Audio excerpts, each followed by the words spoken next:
안녕하십니까? 네. 네. 오늘 이렇게 저녁에 우리 기도하신 것처럼 우리 김영수 집사님 한 달 12월 26일 날 병원에서 이렇게 수술 받으시고 난 후에 그 이후로 쭉 우리가 못 뵙고 있다가 오늘 잠깐 그 휴가차 나오셨습니다. 진심으로 반갑고 또 하나님의 치유하시는 은혜가 계속적으로 집사님과 함께 하기를 진심으로 바라겠습니다. 그리고 또 우리 김은혜 사모님, 또 우리 김철수 장로님 사모님, 따님, 네, 오늘 저녁에 또 함께 해주셔서 감사하고요. 또 우리 우리 김선배 집사님 옆에 계신 우리 청년분이 지난 안식일 날 뵀던 분 아닌가요? 아닌가요? 오늘 처음인가요? 죄송합니다. 머리가 나빠서. 네. 아이고, 예, 진심으로 환영합니다. 우리 다 같이 환영의 박수 부탁드리겠습니다.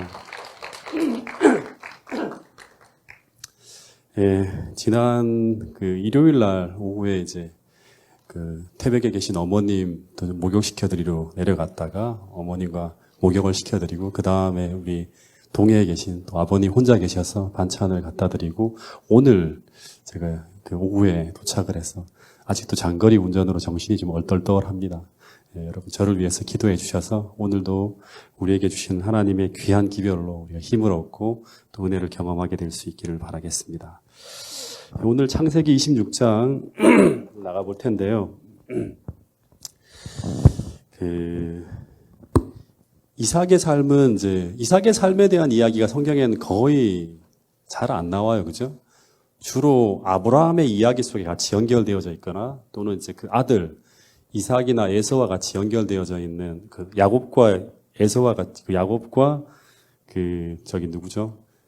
에서와 같이 연결돼서 이렇게 등장하는 경우들을 많이 보지. 이 이삭 혼자의 독립적인 행적은 별로 눈에 띄지 않아요. 근데 이삭에 대한 이야기가 유일하게 독립적으로 그 이삭에 대한 이야기가 중심으로 나와 있는 성경이 바로 창세기 26장 이야기입니다. 근데 먼저 1절을 한번 볼까요? 1절에 보면 한번 읽어보겠습니다. 창세기 26장 1절입니다. 시작. 아브라함 때에 첫 흉년이 들었더니 그 땅에 또 흉년이 들매 이삭이 그랄로 가서 블레셋 왕 아비멜렉에게 이르렀더니. 네, 여기 보면 아브라함 때 첫 흉년이 들었더니 그 땅에 또 흉년이 들매라고 하죠, 그렇죠? 네. 그래서 이삭이 그랄로 가서 블레셋과 아비멜렉에게 이르렀더니 하면서 이야기가 시작됩니다. 그러니까 아브라함 때 첫 흉년이 들었는데, 근데 그 땅에 또 흉년이 들었다고 하는 이야기가 나오는데, 이 말은 아브라함 때 이제 큰 기근이 들은 적이 있었다고 하는 거죠. 그러니까 기근이 왔다 갔다 하는데 가장 엄청난 기근이 왔어요. 근데 그 기근은 이전에 아브라함 때 겪었던 기근이라고 하는 거예요. 근데 그 큰 흉년이 이삭 때 또 들었다고 하는 이야기가 나오는데 그러면 아브라함 때 들었던 큰 흉년에 대한 이야기를 여러분 혹시 기억하고 있나요? 언제죠? 창세기 12장 10절을 한번 펴보세요.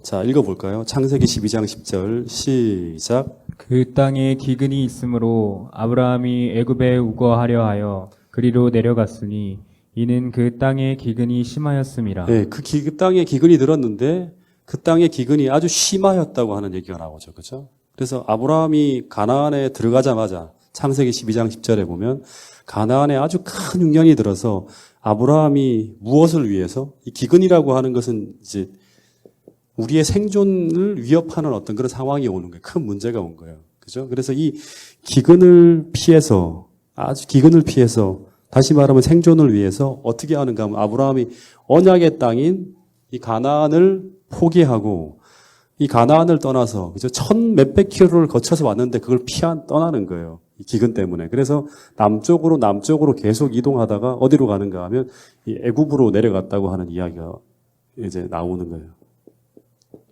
네. 근데 이때 이 아브라함에게 발생했던 그런 유사한 기근이 또 한 번 이삭의 때에 찾아왔다고 하는 거예요. 근데 여기서 우리가 좀 하나 기억해야 될 게 뭔가 하면 아주 중요한 이제 진리 중에 하나가 우리가 하나님의 말씀대로 살아도 우리에게 뭐가 찾아온다? 기근이 찾아오고 어려움이 찾아올 수 있다고 하는 거예요. 그 아브라함이 하나님이 말씀에 순종해서 가나안 땅으로 갔잖아요. 그렇죠? 근데 그 순종의 끝에 마치 하나님이 축복처럼 이제 뭔가 제시되어지는 것이 이 기근이에요. 그래서 이 기근을 그대로 맞았으면 그 자리에 머물렀으면 어떻게 됐을까요? 창세기 12장에 나오는 애굽으로 내려가서 그가 겪는 것과 다른 어떤 결과가 나올 수 있었겠죠. 근데 이 아브라함이 이 기근 때문에 그 하나님의 언약의 땅을 버리고 어디로 가는가 하면 애굽으로 감으로 말미암아 다른 어떤 경험을 하게 되는 걸 볼 수 있습니다. 예. 그래서 우리가 하나님 말씀대로 살아도 기근이 찾아오고 어려움이 찾아올 수 있다고 하는 거예요. 그리고 그때 우리는 어떻게 해야 되는가? 이제 우리가 좀 생각해 봐야겠죠. 그죠? 예. 창세기 12장 이야기는 반면 교사예요. 그죠? 우리에게. 근데 또 하나 우리가 자꾸 생각하게 되는 게 뭔가 하면 왜 하나님은 말씀대로 순종하여 살아가던 당시 믿음의 부조들에게 아브라함에게도 그랬고 이삭에게도 그랬고 그죠? 이 기근이라는 큰 어려움을 허락하셨을까 하는 거예요. 지난 금요일에도 이 문제에 대한 이야기를 잠깐 했는데 특별히 부조와 선지자 129페이지에 보면 이런 글이 실려 있습니다. 여기 보면 하나님께서 당신의 백성들에게 시련을 허락하시는 이유에 대해서 아주 구체적으로 적어 나왔어요. 근데 참 마음에 공감이 가서 여러분들에게 좀 잠깐 좀 소개를 할까 합니다.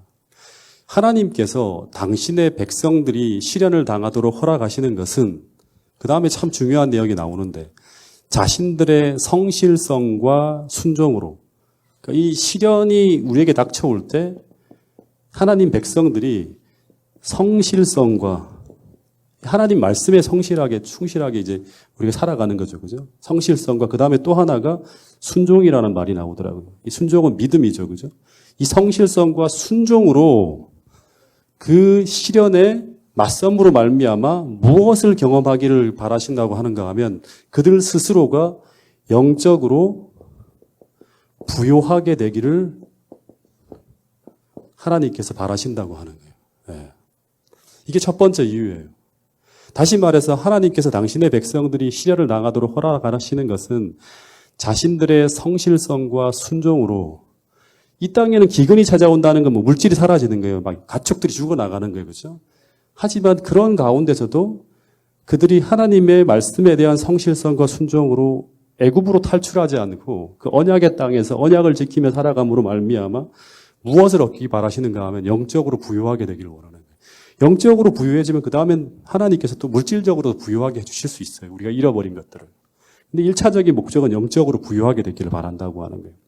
그러면 또 하나 생각해야 될 게 뭔가 하면 이 영적인 부유함이라는 게 뭔가. 이제 거기 이 부조와 선자에 나와 있지 않지만 우리가 생각해야 돼요. 그냥 막연하게 영적인 부유함이라고 하는 게 아니라. 영적인 부유함이라는 건 뭔가 하면 계속 영적인 창고에 하늘의 부가 쌓이는 거예요. 네. 근데 이 하늘의 부라고 하는 것은 뭘까요? 이 하늘의 부라는 것. 하늘에서 부유하게 생각하는 게 뭐죠? 하늘의 부, 믿음, 품성, 그리고 영적인 세계의 새로운 지식. 그죠? 영적인 세계의 새로운 지식. 이런 지식들이 우리의 영혼의 창고에 계속 쌓이는 거예요.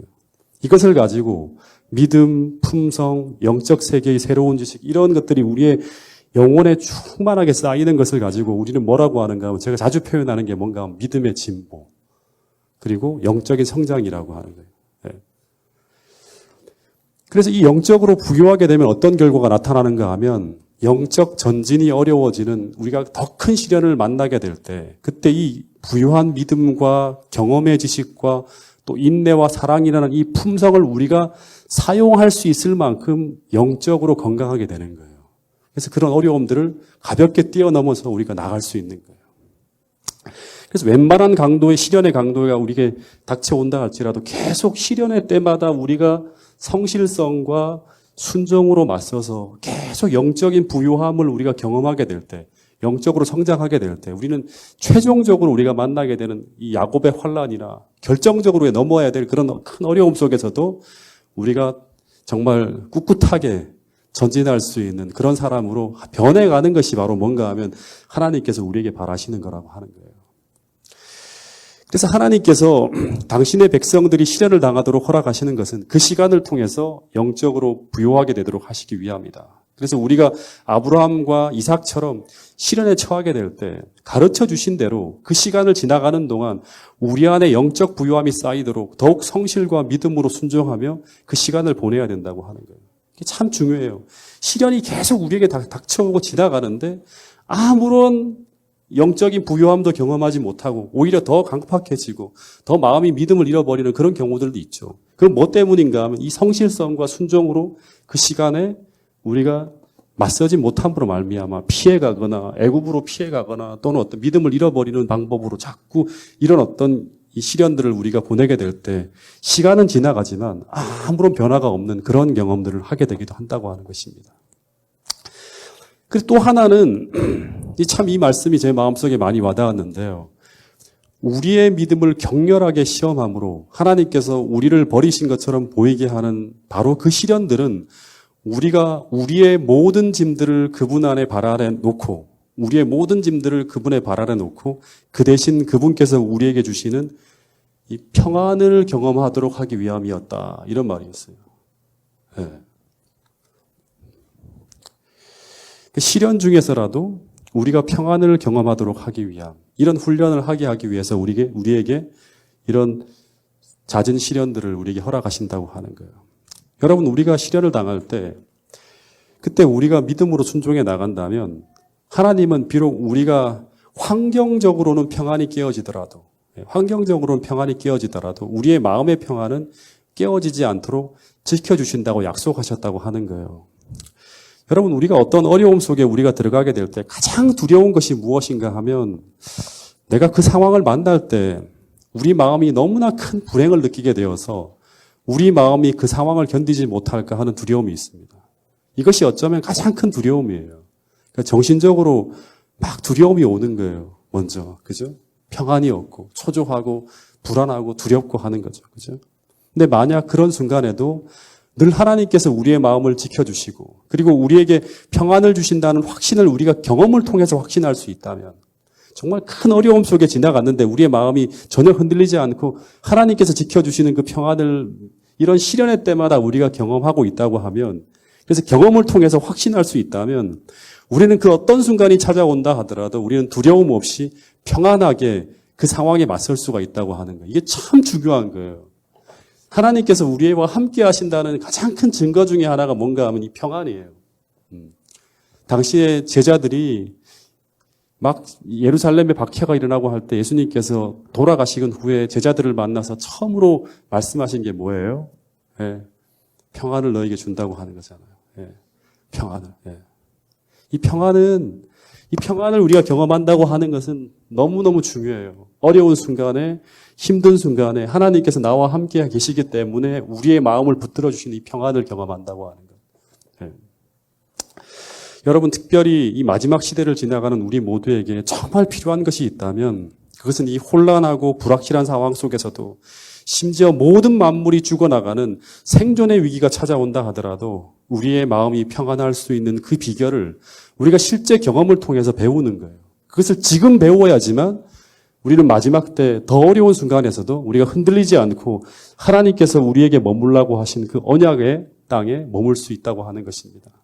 여러분, 그런 믿음을 지금 이 순간에 여러분의 매 삶에 벌어지는 시련의 순간마다 경험하고 또 배워나감으로 말미암아 더 큰 믿음의 진보를 날마다 이루실 수 있는 파주중앙교회 모든 성도들이 될 수 있기를 간절히 바라겠습니다.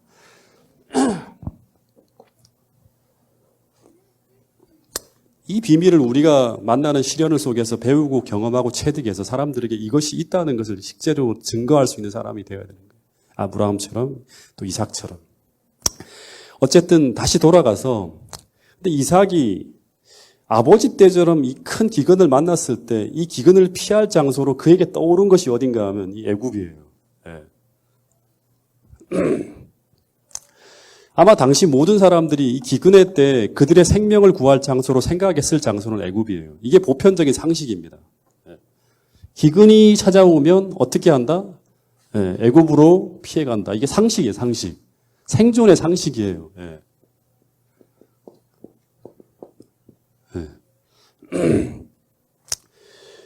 왜냐 그러면 애굽이라고 하는 그 동네는 나일강이 흐르는 물이 절대 부족하지 않는 풍요롭고 비옥한 지역이기 때문입니다. 그래서 당시 가나안에 거하던 수많은 사람들이 이 기근을 피해서 어디로 가고 있을까요? 애굽으로 한 가정씩 한 가정씩 다 떠나 내려가고 있었을 거예요. 근데 그때 이 이삭은 선뜻 애굽이라는 상식을 따라 내려가기가 두려웠을 거예요. 왜냐하면 하나님은 지금 이 어디를 지키고 있어라? 언약의 땅인 가나안을 버리고 애굽으로 내려가라고 하나님께서 말씀하신 적이 없어요. 지금 이삭에게 나타나서 말씀하신 적이 없는 거예요.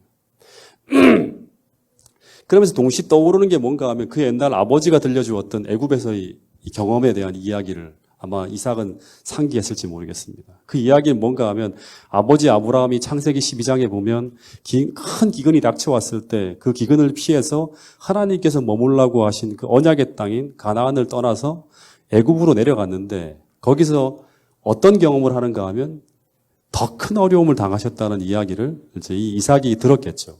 당시엔 성경이 아니라 성경이 없었잖아요. 그러니까 아브라함의 이야기를 통해서 하나님에 대한 이야기를 이삭이 계속 들었을 거예요. 근데 지금 이 비슷한 공경이 아버지가 경험했던 그 비슷한 공경이 지금 이삭이 경험하고 있는 거예요. 근데 이삭이 어떻게 하는가 하면 사람들을 따라서 이 기근을 피해서 아브라함이 걸어갔던 똑같은 길을 지금 따라가고 있는 거예요. 근데 이때 이삭이 이 불안과 염려 속에서 어떻게 하는 것이 최선일까? 계속 고민하며 기도했을 거예요. 내려가면서도 계속 이 불안한 가운데 계속 고민하면서 내려갔을 거예요. 생존을 위해서는 어디로 가야 되는데? 애굽으로 내려가야 되는데. 근데 문제는 아버지를 통해 들은 그 하나님의 약속은 언약의 땅을 떠나지 말고 그것을 지키라고 하나님께서 말씀하셨다고 하는 이야기를 계속 이삭은 들었어요. 아버지를 통해서. 근데 만약 그럼에도 불구하고 그가 생존을 위해서 애굽으로 내려가면 지금 당장의 현실적인 문제인 이 기근은 피할 수 있지만 또 다른 어려움을 만나게 될 수도 있다고 하는 것이 아브라함의 이야기를 통해 들려주신 하나님의 교훈이에요. 그러니까 우리가 실제적으로 현실에 만나는 이 기근을 피해서 애굽으로 내려가면 이 기근은 피할 수 있어요. 그곳에는 진짜 말 그대로 풍요로운 양식과 곡식이 있기 때문에. 하지만 이 기근이 아닌 또 다른 문제, 정말 큰 문제에 봉착할 수 있다고 하는 것이 성경을 통해서 우리에게 들려주는 중요한 교훈들이에요. 그래서 이런 고민 가운데서 애굽으로 내려가는 도중에 그가 어디에 머무는가 하면 이 애굽으로 가는 도중에 중간 지점에 뭐가 있는가 하면 남쪽에 그랄이라고 하는 지역이 있어요. 그랄. 그래서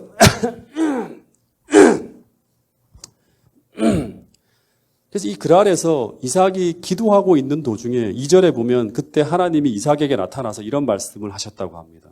근데 이것은 하나님께서 이삭에게 직접 나타나 말씀하시는 첫 번째 음성이자 첫 번째 계시예요. 얘기하지만 이삭은 그전에는 아브라함을 통해서 하나님에 대한 이야기를 쭉 들어왔어요. 근데 이제 아브라함이 부재한 상황에서 하나님은 이제 이삭에게 직접 말씀하시기 시작하는 거예요. 근데 이때 하나님께서 하나님의 백성들을 보호하고 지키고 인도해야 될 의무가 있는 이삭에게 어떻게 보면 처방전과 같은 어떻게 보면 이 위기에 대처해야 되는 어떤 상황에 대한 어떤 중요한 방법에 대한 말씀을 주셨어요. 근데 이게 참 정말 중요합니다. 2절 말씀을 같이 한번 읽어보겠습니다. 하나님께서 이삭에게 뭐라고 하시는지 한번 들어보겠습니다. 시작. 여호와께서 이삭에게 나타나 가라사대 애굽으로 내려가지 말고 내가 내게 지시하는 땅에 거하라. 이 기근이라고 하는 절박한 위기의 때 하나님께서 그들의 생존을 위해 주신 말씀이 뭔가 하면 이 기근을 피해서 다시 말하면 생존을 위해서 어떻게 하라? 애굽으로 내려가지 말라고 하는 거예요. 그러면서 하시는 말씀이 뭔가 하면 너의 생존을 위해서 너가 해야 될 일은 뭔가 하면 내가 내게 지시하는 땅에 어떻게 하라? 머물라고 하는 거예요. 이게 참 중요한 거예요. 여기서 아주 중요한 신앙의 중요한 한 교훈이 나오는데 첫 번째 중요한 교훈이 뭔가 하면 우리가 어떤 문제를 우리가 만났을 때 어쩌면 인생의 위기가 찾아왔을 때 첫 번째는 뭔가 하면 상식을 따라가거나 주로 우리가 의지하는 게 상식이죠. 그죠? 상식을 따라가거나 과거에 성공한 나의 경험이나 과거 성공한 사람들의 경험을 따라가는 것이 아니라 우리가 첫 번째로 해야 될 일은 뭔가 하면 하나님을 찾고 하나님께 물어야 된다고 하는 거예요. 그러니까 하나님을 찾고 하나님께 물을 때 어떻게 하는가 하나님께서 말씀하시는 거예요.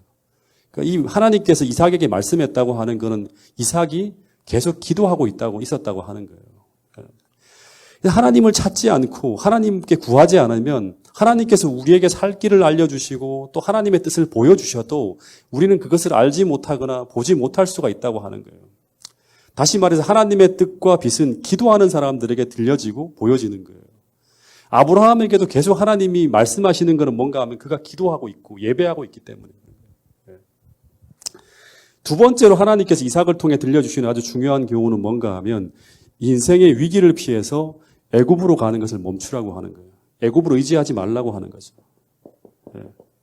첫 번째는 상식이나 우리의 과거의 경험이나 성공한 어떤 익숙한 어떤 방법을 따라 살아가는 것이 아니라 먼저는 하나님께 물으라고 하는 거예요. 하나님을 찾고.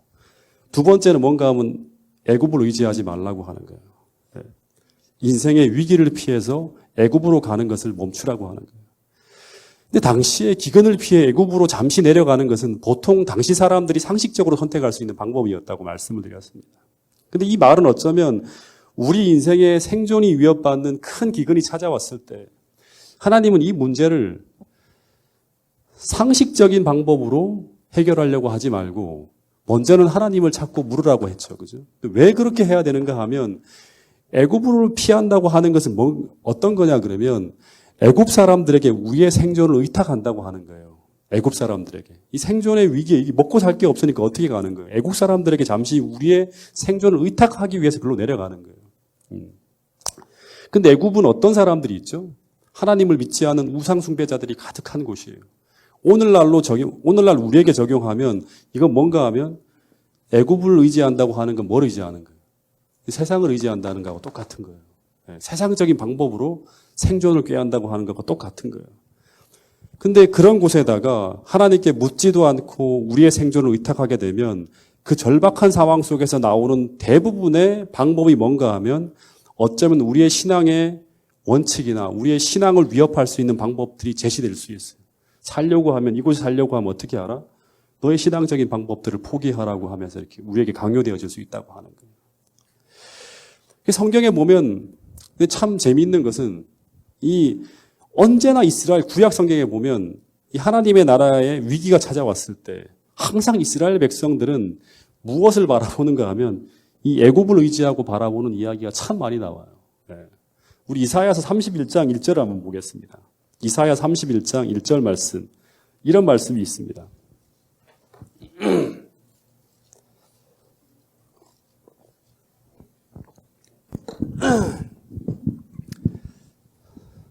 자, 시작. 도움을 구하러 애굽으로 내려가는 자들은 화 있을진저 그들은 말을 의뢰하며 병거의 많음과 마병의 심히 강함을 의지하고 이스라엘의 거룩하신 자를 앙모치 아니하며 여호와를 구하지 아니하거니와. 3절 읽어보겠습니다. 시작. 애굽은 사람이요 신이 아니며 그 말들은 육체요 영이 아니라 여호와께서 그 손을 드시면 돋는 자도 넘어지며 도움을 받는 자도 엎드려져서 다 함께 멸망하리라. 예, 정말 나라가 멸망할 수밖에 없는 그런 위기에 처했을 때 도움을 구하러 어디로 가지 말라?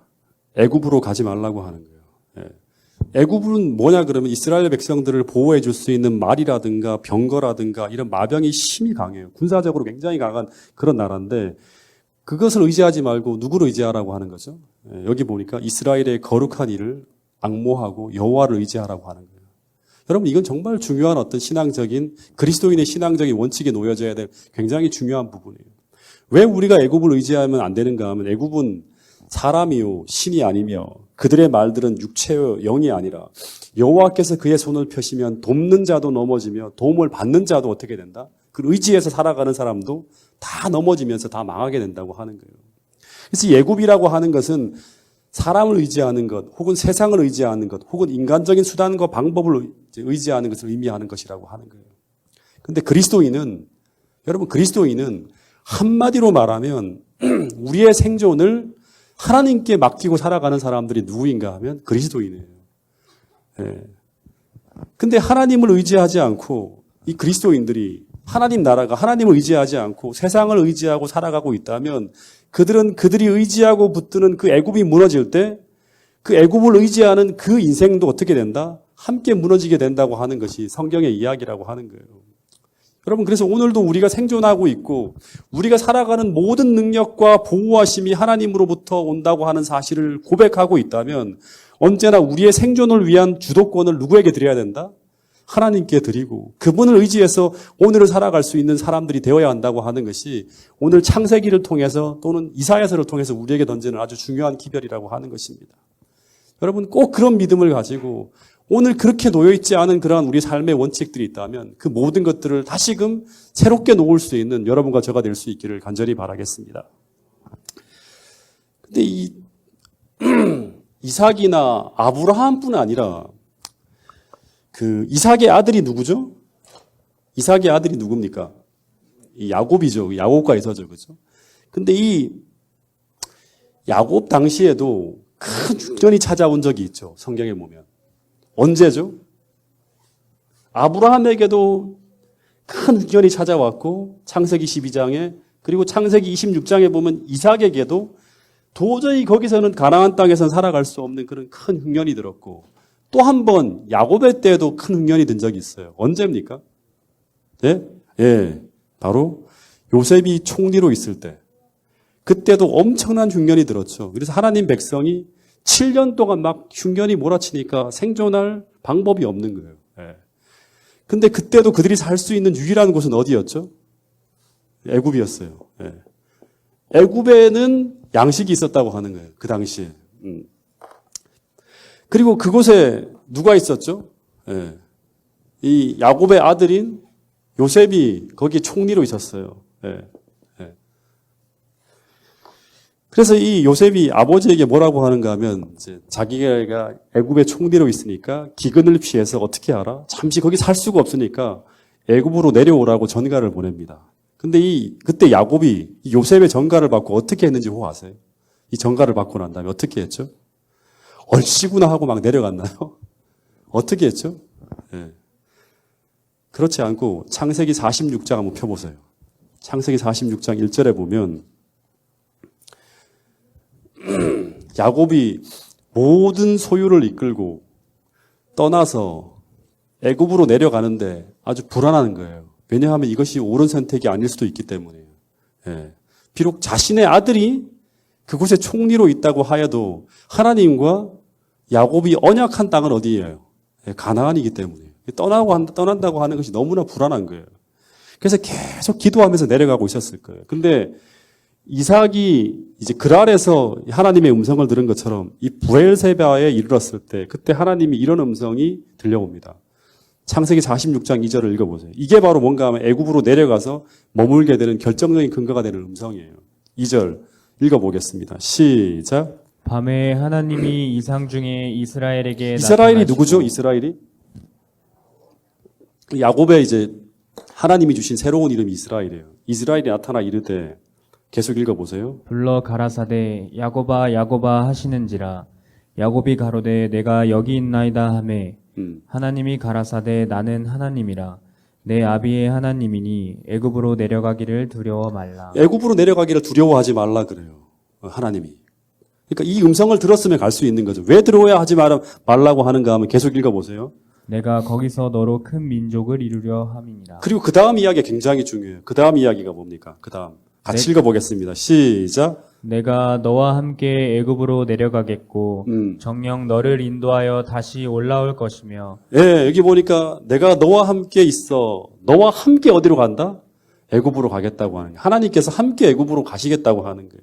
이 음성을 듣고 야곱은 평안하게 애굽으로 내려갔다고 하는 거예요. 그러니까 여기서 정말 중요한 것이 무엇인가 하면 하나님께서 야곱이 언약의 땅을 떠나 애굽으로 내려가는 것을 두려워했는데 근데 그가 두려움 없이 애굽으로 내려가는 이유가 무엇인가 하면 하나님께서 야곱과 함께 애굽으로 내려가시겠다고 약속했기 때문에 그런 거예요.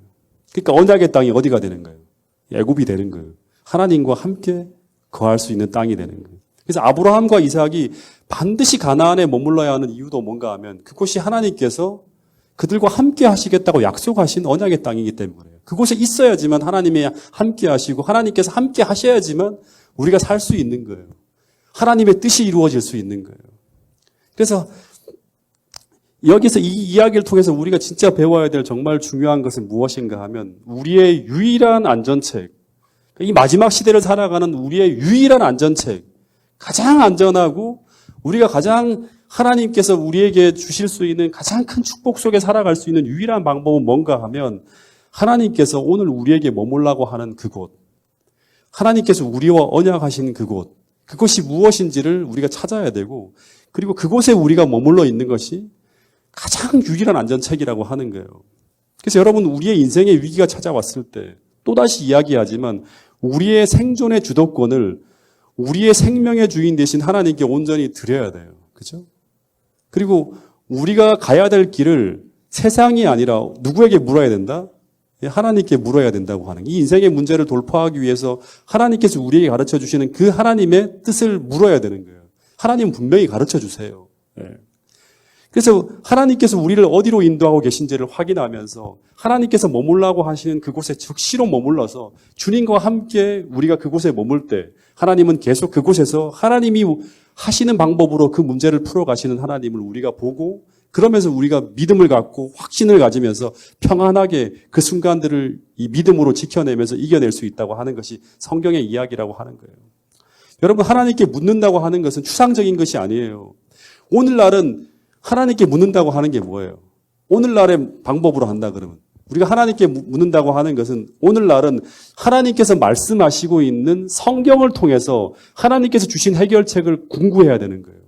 성경의 원칙들이 무엇인가? 이 문제들을 풀어가는 하나님께서 수천 년 동안 하나님 백성들에게 가르쳐 주신 그 성경적인 방법이 무엇인가를 찾아야 돼요. 연구하면서. 또 하나는 뭔가 하면 그 가운데 하나님께서 내게 말씀하시는 음성이 무엇인가를 성경을 통해서 우리가 떠오르게 해달라고 계속 기도하면서 하나님과 직접적인 교통을 통해서 정확한 답을 얻는 거예요. 이 상황 속에서 내가 성경에 나와 있는 말씀을 통해서 어떻게 적용을 해야 되는지 주님 최선의 방법이 무엇인지를 하나님의 지혜를 계속 구하는 거예요. 기도하며 묻는 거예요. 여러분 특별히 마지막 시대를 지나가는 우리들이 우리들의 문제 앞에서 이런 방식으로 우리의 삶의 문제를 풀어나가는 이런 삶의 방식이 놓여지는 것은 대단히 중요하다고 하는 거예요. 왜냐하면 앞으로 우리에게 다가올 정말 어떤 종말적 세상은 미래의 종말적 세상은 과거와 전혀 다른 세상, 다시 말해서 과거의 법칙과 경험들이 더 이상 통하지 않는 그런 세상이 될 수도 있다고 하는 거예요. 과거에는 이렇게 하면 다 문제를 해결할 수 있었지만 이제는 그렇게 해결이 안 되는 그런 문제들이 계속 만들어지고 또 터지게 된다고 하는 거예요. 여러분 그런데 만약 우리가 통상적으로 과거 선조들이 이렇게 해서 문제를 풀어갔기 때문에 오늘도 이렇게 하면 우리가 이 문제를 풀 수 있을 것이라는 그런 생각으로 하다가는 큰 어려움을 당할 수도 있다고 하는 것입니다. 여러분 이 마지막 때 다시 한번 인생의 큰 위기 앞에 이삭과 아브라함이 그들의 생존권을 하나님께 맡기고 주님께 물어가면서 주님께서 머물라고 하는 그 방법과 그 위치에 머물므로 말미암아 그들의 문제를 해결해냈던 그들은 이 믿음의 선조들의 그런 방법을 오늘 우리가 배우고 그렇게 따라갈 수 있는 저와 여러분들이 될 수 있기를 간절히 바라겠습니다. 근데 어쨌든 이 종족의 위기와 인생의 위기를 피해서 애굽으로 내려가기 위해서 이 그랄까지 내려온 이삭에게 하나님은 이 위기를 피해서 애굽으로 내려가지 말라고 하면서 3절부터 5절까지 이런 말씀을 주셨다고 합니다. 이 3절부터 5절까지의 말씀을 같이 한번 읽어보겠습니다. 시작. 이 땅에 유하면 내가 너와 함께 있어 내게 복을 주고 내가 이 모든 땅을 너와 내 자손에게 주리라.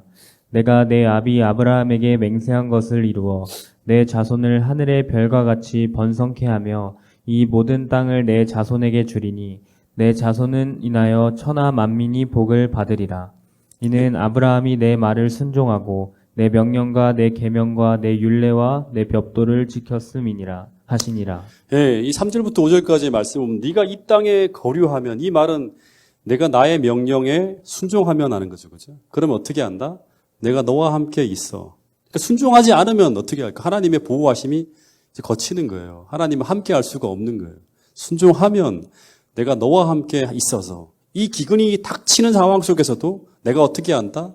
내가 너에게 복을 주어서 내가 이 모든 땅을 너와 내 자손에게 주리라. 다시 말해 절대 멸망하지 않게 하실 것이라고 약속하고 있는 거예요.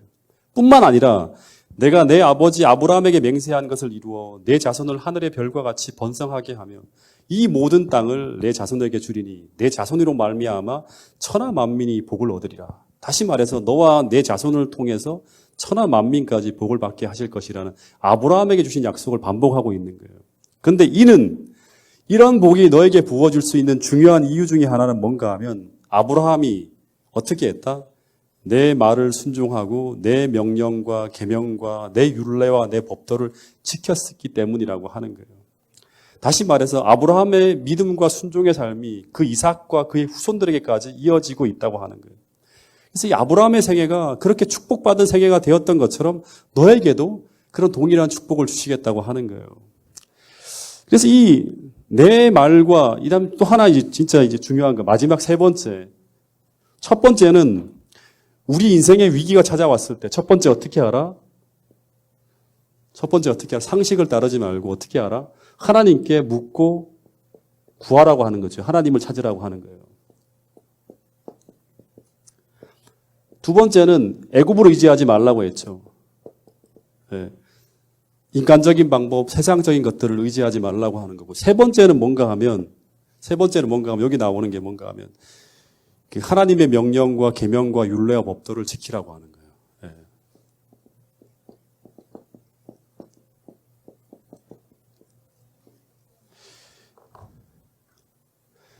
그래서 이렇게 지킬 때 어떻게 한다? 하나님께서 이삭을 계속 축복하심으로 말미암아 생존이 어려운 그 환경 속에서도 하나님께서 어떻게 하신다?